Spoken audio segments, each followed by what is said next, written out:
What's up, Keymakers? Today we're going to talk about the most important pillar for you as a small business owner or entrepreneur. You wake up, drive 30 minutes to work as an employee at your 9 to 5, which you hate, and all you can think about at work is providing for your family, starting your business, moving it forward, changing the world, and in the process, living the life of freedom and fulfillment you've always imagined.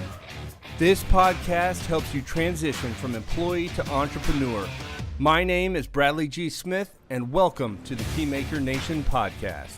So guys, recently I showed or talked about the 5 pillars of business, and those 5 pillars are marketing, sales, delivery, operations, and finance. And if you're a small business owner or a solopreneur, or you're just making the transition from employee to entrepreneur, and you're trying to build your business, and you're trying to think, what should I be focusing on right now? One of these pillars is the most important pillar for your business. And that specific pillar is sales.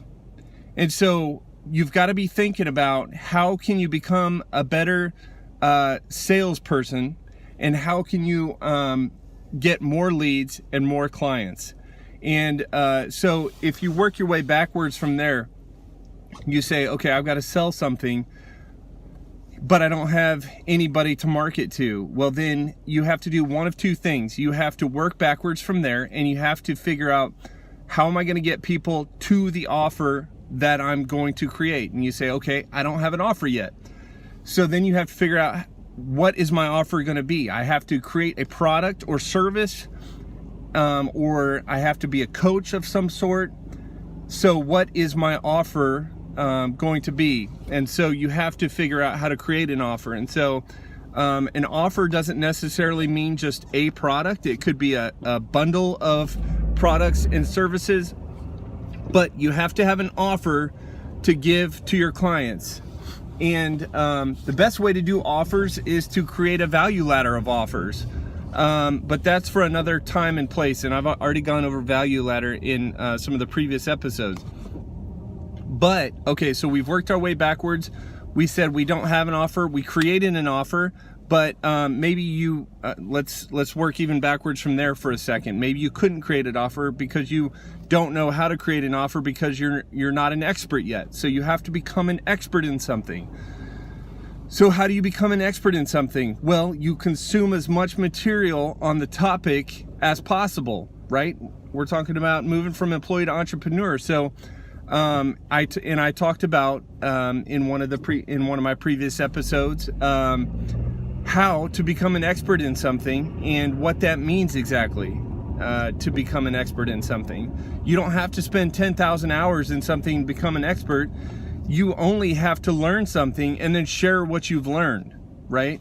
So become an expert in something, and instead of going, you may go through a period while you're learning where you actually, where you spend so much time learning and learning and learning, and then you think, I just need to learn a little more, and you just need to learn a little bit more, and you just keep adding, and you keep reading, and you keep watching videos, and you keep listening to podcasts, but you never turn around and start taking action. You also have to take action. So once you go through a period of learning, then you become an expert on something. You have enough expertise to be able to share your knowledge with somebody else who hasn't spent the time that you've spent to learn the subject. So you've become an expert on something, you learn the subject, and now you can create an offer on something, right? So now you have an expertise. Now you have something to share with the marketplace. You can create an offer around that expertise. So you create an offer around that expertise, and now you have to drive traffic to it so that you can get sales to your offer. So if you don't have an audience, though, how do you drive traffic to something? Well, there's a lot of different ways to drive traffic to an offer, even if you don't have an audience already, you don't have an email list. But the ones that come to mind very quickly are ads on Facebook or Google. That's probably the two lowest hanging fruits. Google is a little bit more expensive than Facebook right now. Facebook is getting up there. There are some other locations that you can do advertising for cheap right now. YouTube, Instagram are some of the big ones. But you can drive traffic to your offer by paying for ads to your offer.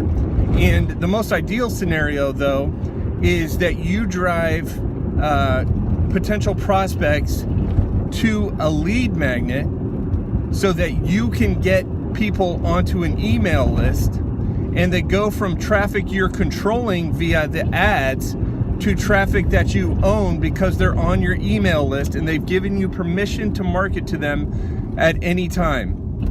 And so now you have an audience. Now you were not an expert, you studied, you became an expert, and then you created an offer. You created an offer, you don't have an audience, you figured out how to drive traffic either directly to your offer or to a lead magnet. If you drove traffic to a lead magnet, the idea there is that you just capture an email, and then later on you're sending value to your client time after time, and then every once in a while you'll send them into one of your actual funnels on your value ladder, one of your offers on your value ladder. And the idea there would be that ideally you've sent them from a lead magnet to the offer that we talked about, the one that you just created from the expertise that you have. And so you get them into your I'm driving by some construction in my neighborhood, so I'm sort of lost my train of thought. So you've gotten them into your funnel, and now you potentially give yourself an opportunity to sell to the client by getting them in the funnel. And in order to build a good funnel, you don't necessarily have to have amazing sales copy, but you should at least get a funnel with an offer up and online, and then work on the sales copy over time and just keep making it better and better.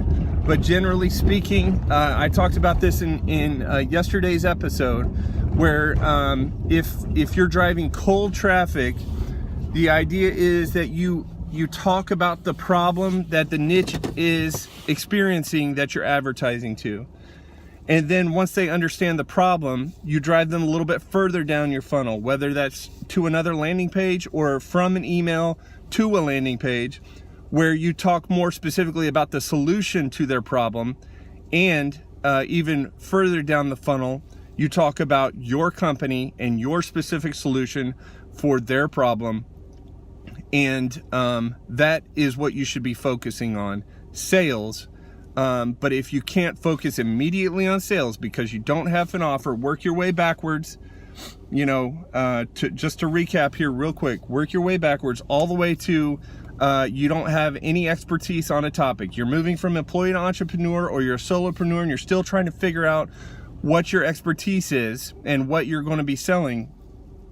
So you spend some time building up the expertise, you become an expert, you create an offer around your expertise, you share it with the marketplace, but the only way you can share it with the marketplace is with traffic, and that may be from an audience that you already have, or an audience that you're getting at the same time as that you're driving them to an offer. And so from there, you're driving them to an offer, which is one of your funnels, and on a very generic level is one of your marketing campaigns. And you focus on your ability to sell. And if you need to figure out, okay, once I get them on the landing page, where do I go from here? Then I highly recommend .com Secrets. I've got another YouTube video where I talk about .com Secrets, where I talk about .com Secrets and what's inside the book. The book is free. It only costs you shipping. So get .com Secrets. It's got all of the scripts that you need in order to do something correctly. It's not word for word, but it gives you a formula. And once you know you have the formula in place, you know you have a good script, because it's been tested not just by the author of the book, it's been tested by many people. So that's it. That's the best I can give you for today. If you're focusing on one pillar for your business, it should be sales. And if you can't focus on that yet because you don't have something, work your way back. All right, guys, that's all I have for today, and I will see you guys in the next episode. Hey guys, don't forget to join me in the Keymaker Nation private Facebook group. If you're listening to the podcast via iTunes, please rate and review. And if you're listening via YouTube, don't forget to thumbs up and subscribe. And as always, thanks for listening.